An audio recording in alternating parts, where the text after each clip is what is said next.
no porque humanamente lo fuera, sino porque en su principio o en el reinado, en el principio de él como rey, actuó de una forma coordinada, debida, ajustándose al plan perfecto de Dios. Y él también pues tenía en su corazón el deseo, cual su padre también lo tenía, de agradar a Dios, sirviéndole de todo corazón y honrando a Dios, poniendo sus preceptos tal como el Señor se lo había señalado en esta ocasión. Ya que este hombre, Salomón, era un rey tierno, era un hombre que no tenía mucha edad, no tenía quizás esa gran madurez, esa trayectoria en un reinado como la tenía su padre David. Pero sin embargo, lo importante, lo más interesante en toda esta trayectoria del rey David como rey y ahora de Salomón entronándose en la posición, sucediendo a su padre, no era tanto el conocimiento, no eran tanto las teorías ni los ritos religiosos que ellos tenían como conocimiento de las sagradas escrituras y sobre todo de los 10 mandamientos, porque el Señor les dejó los mandamientos para que los aplicaran, para que los practicaran en su vida. Bendito sea el nombre del Señor. Pero vemos que este hombre, el rey Salomón, quien estaba sucediendo a su padre, luego que se da una muy honorable presentación y ceremonia para poner o ubicar en el lugar debido a este gran hombre que fue Salomón. Salomón, si usted no lo sabía, es un tipo de Cristo, es un representante del Señor como lo fue también David su padre. Pero vamos a notar algo muy precioso, y es que el mismo rey David, y vamos a hacer un poquito de comentario histórico acerca de la vida y trayectoria de el más grande de los reyes que ha dado Israel, que fue David. David era un hombre honorable, era un hombre que fue de quien Jehová de los ejércitos pronunció algo, una expresión muy insigne, muy profunda y significativa, porque para que Dios abra sus labios y diga algo semejante de una persona, la verdad que esa persona es digna de admiración. Y es que algo grande, sin equivocación alguna, esta persona, David, tenía en su corazón, porque Dios no se equivoca.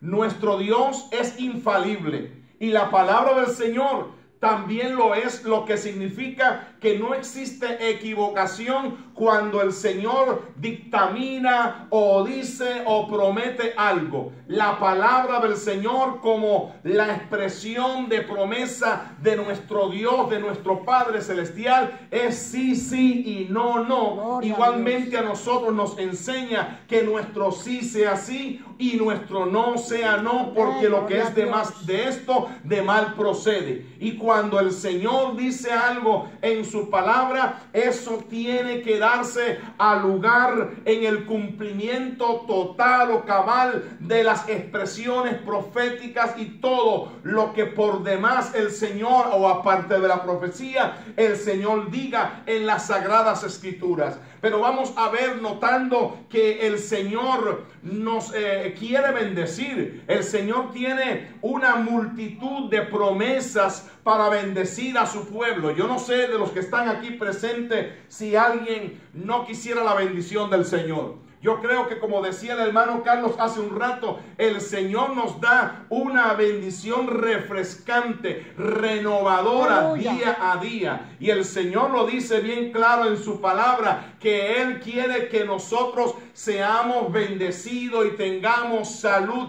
en las 3 fases o áreas donde necesitamos nuestra salud, comenzando por la espiritual, luego la emocional, mental o física. En estos 3 aspectos de salud. Dios quiere bendecirnos profundamente. Y este era el trato y este era el proyecto que el Señor tenía específicamente para con la persona de este gran joven Salomón. Otro hermano de Salomón, notamos que quería usurpar a la brava, a la fuerza, el trono de David su padre, pero por mucho que pugilateó, por mucho que procuró entronarse donde su padre estaba, no lo pudo lograr, porque esto no es asunto del que quiere ni del que corre, porque el asunto de entrar en el plano espiritual o de forma simbólica, esto es representativo de llegar a sentarnos con nuestro Padre en su trono, así como prometía aquel gran profeta, aquel gran hombre apóstol de Dios, a quien el Señor seleccionó para entregarle esta gran profecía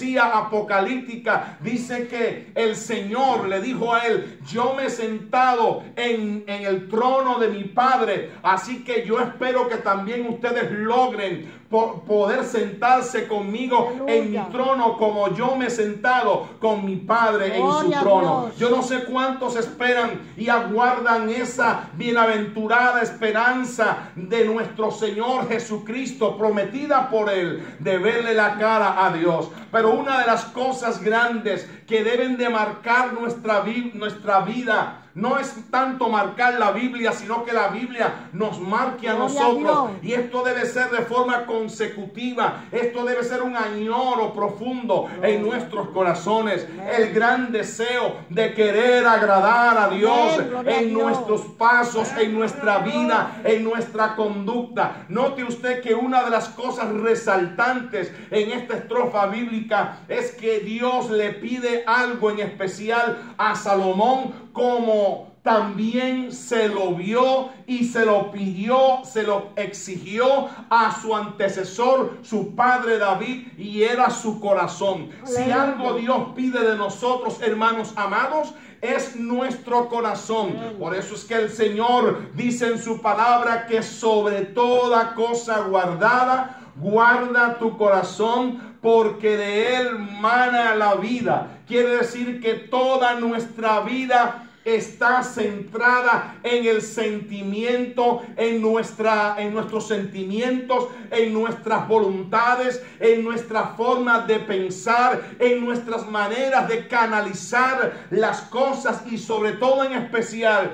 de encauzar los planes de Dios en nuestra vida para no fallarle al Dios que nos ha llamado de las tinieblas a su luz admirable. Hermanos, la palabra del Señor no se equivoca, como Dios tampoco tiene equivocación en lo que Él dice y en lo que Él quiere hacer para nosotros. El Señor es bueno, dice la palabra, y para siempre es su misericordia. El Señor es amor, pero también es fuego consumidor, algo que muchas personas obvian o pasan por alto y hasta, si es posible, lo tratan de borrar de esa página. Pero no puede ser posible que alguien, atreviéndose a querer raer o extinguir algo que Dios ha dejado implícito en su palabra, pueda querer lograrlo. Hermano, la palabra de Dios dice bien claro en Mateos capítulo 24 verso 35 que el cielo y la tierra pasarán, pero sus palabras no pasarán. Aleluya, si algo Dios pide, una vez más les repito,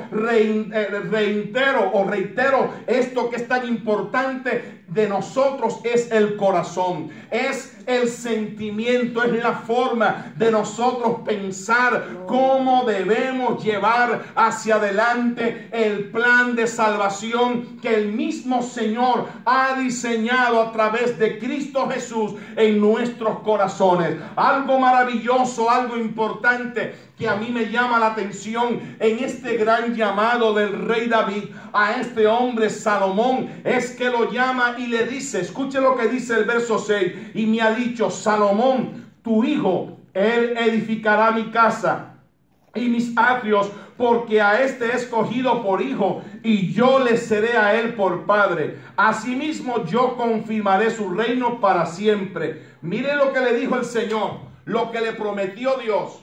aun cuando ya había sido raída una de las tribus de Israel, del pueblo de Jehová, que como él declara o manifiesta muy detalladamente, el pueblo de Israel es la congregación de Dios, siempre ha sido la congregación de Dios. Ahora, cuando ya entramos a la fase de la gracia divina proyectada por Cristo desde el cielo, a través de Dios, mirando la gran necesidad que había sobre la tierra, se reveló oportunamente y de una forma poderosísima el Señor a través de su Hijo Jesucristo, para manifestar su gracia, para manifestar en esta dispensación de la gracia su poder, de forma tal que nosotros, usted y yo, también de igual manera como el pueblo de Israel, seamos su real tesoro, seamos congregación suya, que pertenezcamos al cuerpo místico que es la iglesia del Señor, que hoy precisamente en esta tarde nos hemos reunido, nos hemos congregado en este lugar para celebrarle asamblea santa al Dios del cielo, al único digno de suprema adoración y de alabanza. A Él sea la gloria por los siglos de los siglos, hermanos.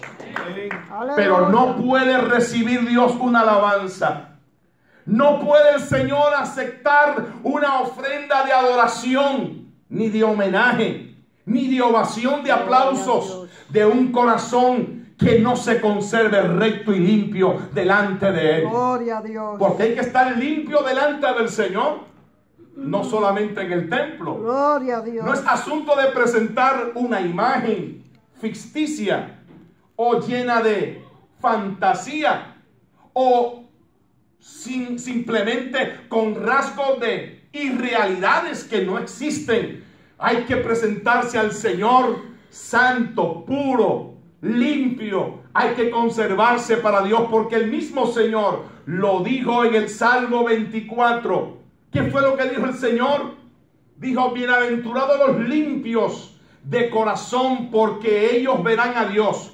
Esto fue Mateo 5:8. Pero fíjense que antes de esto, en el Salmo 24, la franca entrada que tiene un hijo de Dios al cielo, allí está relacionada. Dios nos ha llamado para heredar en victoria. Dios nos ha llamado no para que nos quedemos en el mismo lugar de donde Dios nos llamó. Dios nos ha llamado para que progresemos, para que avancemos. La palabra del Señor lo dice bien claro, que el corazón limpio es el que va a verle la cara a nuestro Señor. Por eso hay que mantener siempre un corazón puro. Cuando de repente a veces a nosotros nos llega, nos hace sombra un mal momento, porque a todos nos llega, tenemos que pedirle al Señor que nos dé la fortaleza, que nos ayude para no actuar precipitadamente y de una forma desmedida, de forma tal que pueda desagradar a Dios con lo que hacemos y aún con lo que decimos. Porque muchas veces vienen momentos de aceleración en nuestra vida y de una forma muy frívola, muy ligera queremos actuar, y esto es lo que entonces da paso a una agresión y a una afección tanto psicológica, sentimental, como del corazón de nuestro prójimo. Y es lo que tenemos que evitar, que nuestro prójimo se dañe, se afecte en alguna manera. Por eso es algo muy importante decir en esta hora que David, escuche esto, no era que David tenía redondamente o 100% un corazón perfecto. David tenía el corazón conforme al corazón de Dios. Era semejante a Dios porque a su imagen Dios lo había creado, tal como nos creó Dios, a su imagen y semejanza. Pero usted sabe en qué radicaba o cuál era el centro o el secreto de la perfección del corazón de David. Se los digo. Para eso estoy acá, para decirles y revelarles este gran secreto. Usted no sabe en qué estribaba, en qué consistía el gran secreto de la grandeza del corazón de David. Cualquiera puede decir, pero ¿y cómo David? ¿O cómo Dios se atrevió a hablar de David de esa manera? aún comparándolo con el corazón suyo. Pues si David era un hombre pecador, como lo era cualquier otro hombre, David cometió un desacato horrible. Dice que pecó contra Jezabel, que era la mujer de Urías Eteo, uno de los soldados nobles de su ejército. Betsabé, perdón. Y cometió ese pecado horrible, y por este pecado dice la palabra del Señor que no se apartó la espada, y hasta la fecha de hoy la espada no se ha apartado del pueblo de Israel por este gran pecado. Gloria a Jesús. David también no solamente pecó de esta manera, sino que censó al pueblo. Este fue otro gran pecado. Pero sin embargo había algo grande, maravilloso, digno de imitación en este rey David, y era que tenía un corazón humilde, que sabía reconocer su pecado, que sabía reconocer en qué había desagradado a Dios, y rápidamente venía y consultaba Dios a un profeta. Llegaba como el profeta Natán y le dijo: lo que ya usted conoce, ese eres tú. Aleluya. Y rápidamente, cuando le dice semejantes palabras, le dice: yo he pecado contra Dios. Porque no hay nada tan lindo como abrir nuestro corazón y decirle a Dios diariamente: Señor, perdona mis pecados, aunque usted piense que no ha pecado, que no ha cometido ningún desacato, algo abominable o que haya desagradado a Dios. Pero no hay nada tan lindo como que nuestro corazón se incline delante de Dios en una postura de humildad, de reconocimiento, de que somos dependientes totalmente de nuestro Señor, que sin Cristo no somos nada, que apartados de Dios somos cero, hermano. Pero gracias a su misericordia, gracias a la humildad que Dios permite que conservemos en nuestros corazones, porque ¿quién le puede ocultar nada a Dios? Aleluya. Nadie. Absolutamente nadie le puede ocultar nada a Dios, porque Él tiene, y solo Él, la facultad de discernir, de conocer no solamente el corazón, aún los pensamientos del corazón que llegan primeramente a este lugar, a nuestra mente. Santo Dios. Así revela Romanos 8, verso 27, que el Señor conoce el corazón, conoce las intenciones de nuestro corazón y aún de nuestro espíritu, porque Él revela lo escondido de nuestro espíritu. Sí, Señor. Así que nadie le puede esconder nada a Dios. Gloria a Dios. Usted le podrá esconder algo al pastor, le podrá esconder algo a cualquier hermano. Usted podrá estar endeudado con cualquier hermano, que no es cosa buena, porque la Biblia dice bien claro en Romanos 13 que no debáis nada a nadie, sino el amaros unos a otros. Esa es la deuda más grande que tiene un cristiano. Amar a su hermano. En esto sí debemos nosotros estar endeudados día a día. Pero fuera de esto no es bueno que ningún hermano se endeude con nadie, ni esté pidiendo prestado a nadie. Amén. Cuando usted tenga una necesidad, inclínese delante del Señor. Humillémonos, dice la palabra, delante de Dios.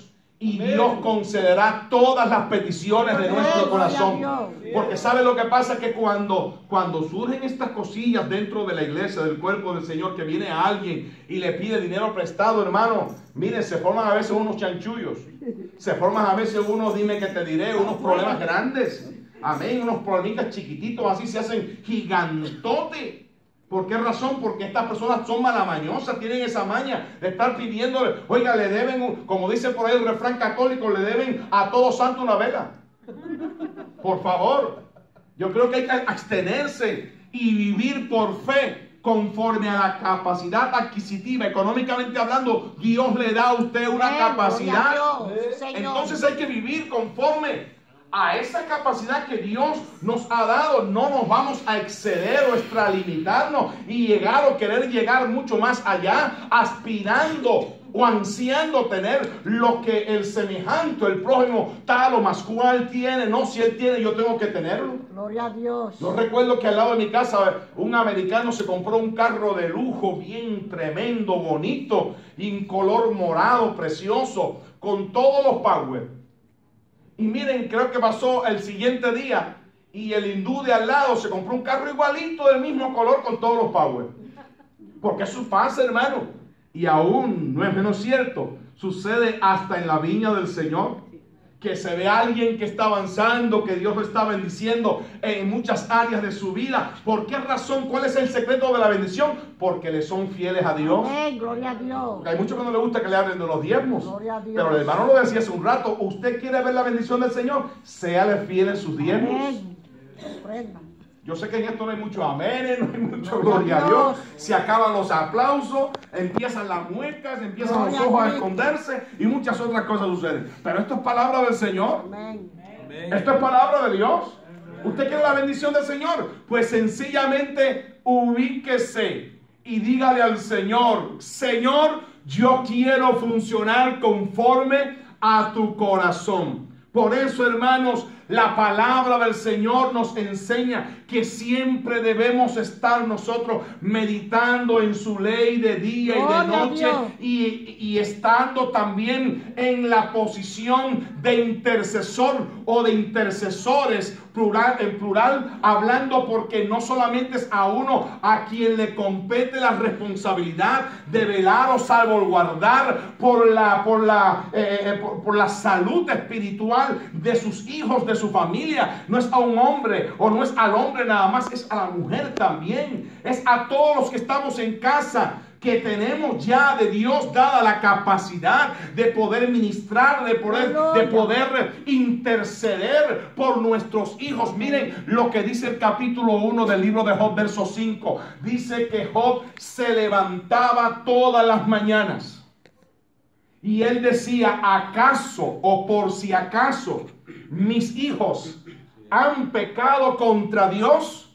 Yo voy a ofrecer sacrificio a mi Dios para que el Señor tenga de ellos misericordia. ¿Cuántos padres se levantan por la mañana y oran por sus hijos de esta forma?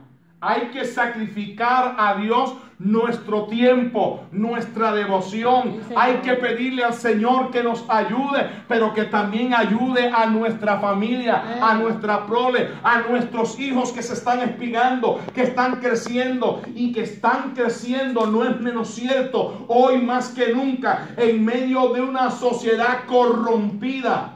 Pero que en medio de ella Dios nos ha llamado a iluminar o alumbrar como luminares en medio de estas tinieblas. Hay poder en Jesús. Amén. Así hacía Job, pero el Señor lo escuchaba.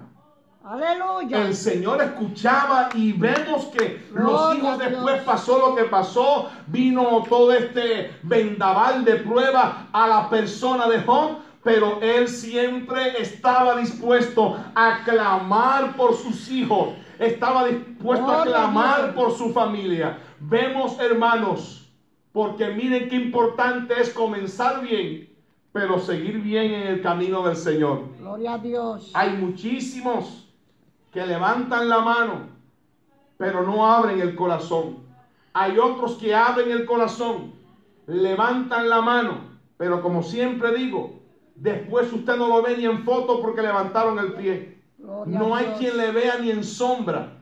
¿Por qué razón? Porque no tuvieron un real encuentro con Dios.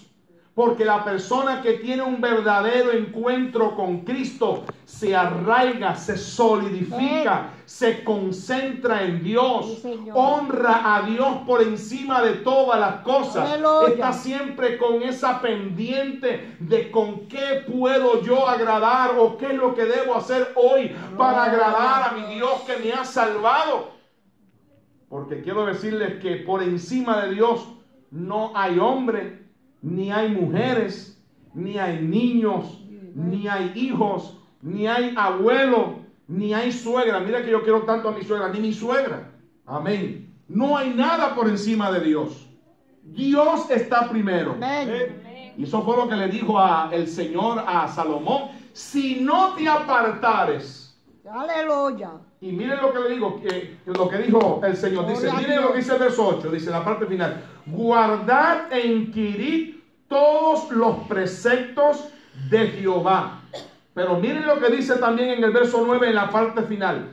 Dice, y si tú, Salomón, hijo mío, recordases o reconoce al Dios de tu padre y sírvele con corazón que con corazón perfecto y con ánimo voluntario. Aleluya. Miren, hermano, esto es lo precioso. Aquí está el secreto. Al Señor no le podemos servir a regañadientes, de manera involuntaria. ¿Cuántos han llegado aquí presionados? Porque el pastor le va a mandar un texto exhortándolo. Amén. ¿Verdad que no? Todos hemos llegado aquí porque amamos a Dios. Ahí está, como dice el joven Martín, por agradecimiento. Amén. Estamos agradecidos del Señor. Gloria a Dios. La vida de Dios está en nosotros. Sí. Ha nacido Cristo en nuestro haber, en nuestra vida espiritual. Gloria a Dios. Está el Señor plantado. La palabra también. ¿Cómo es que nosotros vamos a estar desconectados o vivir una vida completamente independiente o separada de Dios sin estar aquí frecuentando en su casa donde Dios envía bendición y vida eterna? Amén. Miren que hay una bendición tan grande en este asunto que el rey David quería construir casa para Dios. Quería construir una casa enorme con todos los lujos. Pero el Señor no se lo permitió diciéndole, no, tú no me vas a fabricar casa porque tú eres hombre de guerra y has derramado mucha sangre. Pero el sucesor tuyo, Salomón tu hijo, quien va a tomar mi posición como rey de Israel, a él yo lo bendeciré en esta área y él me va a edificar templo a mí. Gloria a Dios. Dicho y hecho.